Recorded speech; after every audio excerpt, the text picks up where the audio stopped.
Saw a great article from Forbes and just a really good reminder of something I learned many years ago. Just going to touch on it briefly.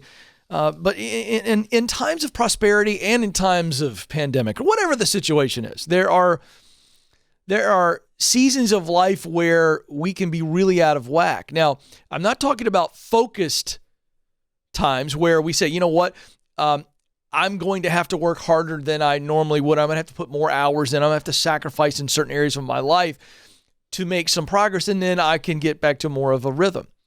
But this idea of life balance sometimes is a guilt trip for people.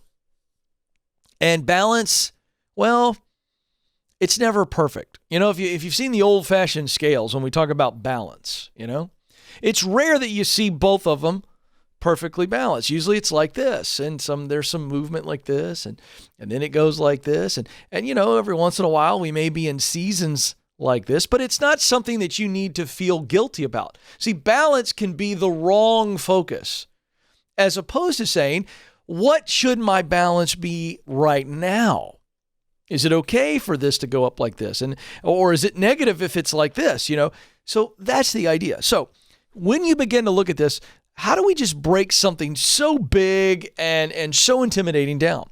Well, they've done it in this Forbes article. I'm just going to give it to you really quick. There's 4 spokes. I've heard this. Maybe you've heard this. So this will be a reminder to those who have heard this breakdown. To those of you who haven't, it's a really simple way for you to take inventory of your life. Here are the 4 spokes: work, family, play, self-care. Work, family, play, self-care. I don't need to break those down. You understand what that means. Maybe you're not sure about self-care. What does self-care look like? Well, obviously we're talking about sleep, nutrition, exercise, meditation, your spiritual life, depending on where you're at on that spectrum. And also just, do you talk positively to yourself? So that's what we mean by self-care. Now, as you look at these spokes in your life, work, family, play, self-care, use the rating scale of 1, which is never true, 2, seldom true, 3, often true, 4, usually true, and put that number that best fits you in the blank beside each of these statements. Now, here's some sample statements. And Madison, I'll tell you what I want to do. I want to link to this article on our Facebook page. So what we're going to do is you can go search the Ken Coleman Show on Facebook, and we'll link to this so that you can actually go through this exercise, because I really like it. But here are a couple examples in each of the spokes. Work. I have many interests outside of work. So you would write down 1, never true, 2, seldom true, 3, often true, 4, usually true. A second option there is I spend as much time after hours with family and friends as I do with work. Okay? And so there are a total of 8 questions in each of these. On the family one, I communicate well with family members.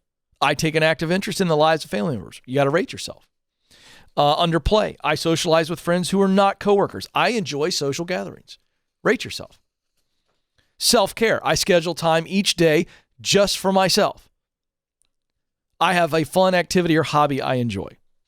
Okay, so as you go through this and score yourself, it's just a wonderful snapshot of where you are. And back to the scale idea, if it's negative and it's way negative, then we've got to say, okay, that's not good, and let's see if we can change the balance a little bit. Is it going to be perfectly balanced? Probably not. It's going to take a while. But you want to always have a good idea of where you stand. So that's a great exercise that will serve you well for living intentionally, because the intentional person is going to always be in a situation where there's a little bit of out of balance. But don't think of out of balance as necessarily bad, but we don't want to stay that way for a long time.